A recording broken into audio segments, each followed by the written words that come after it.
Autoline Daily is brought to you by Bridgestone. For drivers who want to get the most out of their cars, it's Bridgestone or nothing.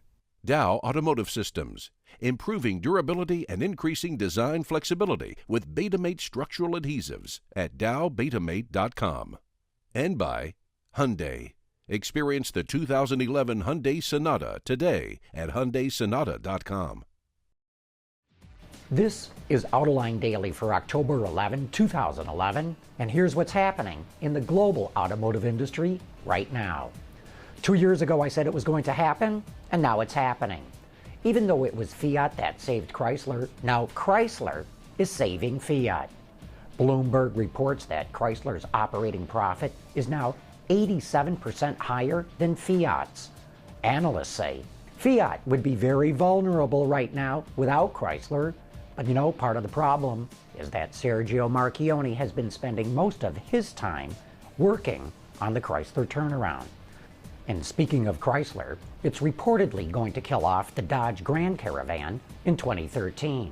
The automaker promised to eliminate duplication in its showrooms, and this will leave the Town & Country as the only nameplate on that platform. It's also speculated that the Avenger will get eliminated. Rumor has it both vehicles will be replaced by a single Fiat-based crossover, but we do not know which one yet, and it will probably not come from the Fiat Multipla, Doblo, or Kubo. They'd be a little too weird for most North American customers. A brand new Town & Country is expected to take a bow in 2014, so stay tuned for details. Everyone wants to get into the Chinese market, but you have to have a joint venture partner to do so. So now Reuters reports that Jaguar and Land Rover are in talks with Chinese automaker Chery. However, both companies say they have no information about any tie-up. We keep saying that Honda has lost its mojo, and now the company is suffering from yet another embarrassment. It's delaying the launch of its small business airplane called the HondaJet due to problems with the engine. The company originally planned to start deliveries next year in the third quarter, but now it will not be ready until mid-2013. The plane will be built in Greensboro, North Carolina. And talking about problems, Autoblog reports Nissan is instituting a new quality improvement campaign after getting slammed in J.D. Power's quality and dependability studies. Customers complained about difficult HVAC and rear wiper controls, as well as confusing hands-free phone systems. The company wants its Nissan and Infiniti brands in the top 3 of J.D. Power surveys, but it has a long way to go. The Nissan brand ranks 24th in the IQS study and 25th in vehicle dependability. Do you remember 3 on the tree or 2-speed slush boxes?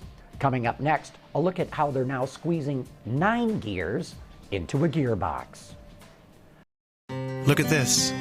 Bridgestone's using natural rubber, researching ways to enhance its quality and performance, and making their factories more environmentally friendly, producing products that save on fuel and emissions, and some that can be reused again, and promoting eco-friendly and safety driving campaigns. One team, one planet. Bridgestone. Automakers know they can improve fuel economy, performance, and NVH simply by working the engine easier. And the fastest way to do that is by giving it more gears to work with. That's why we paid a visit to ZF to get an update on its latest transmission.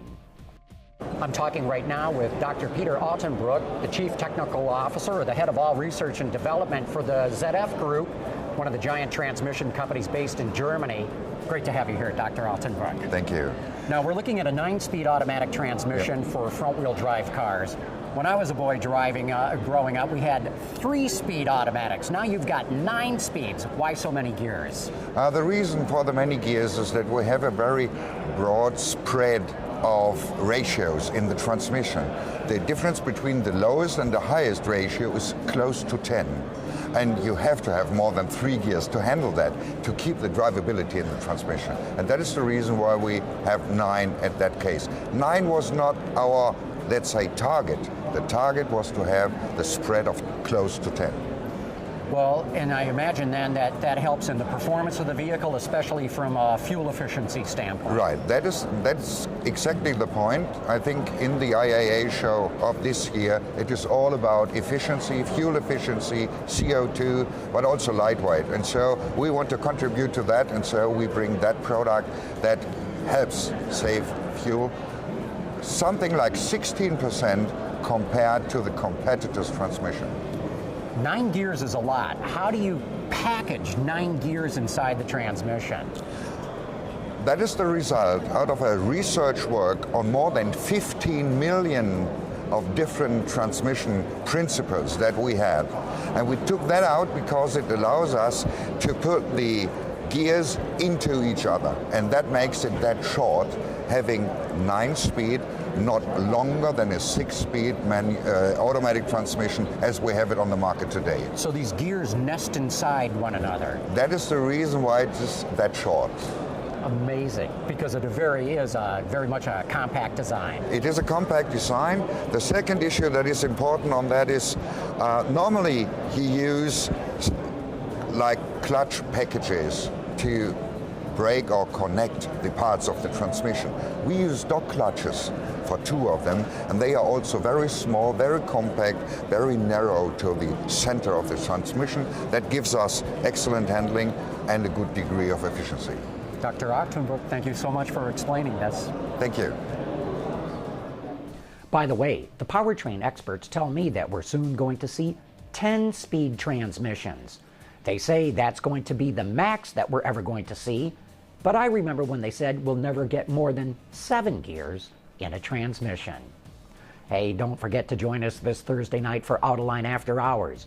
Join me and the auto extremist Peter DeLorenzo for the best insider discussion of what's going on in the automotive industry. That's this Thursday at Autoline.tv. And that's today's report on the top news in the industry. Thanks for watching. We'll see you tomorrow.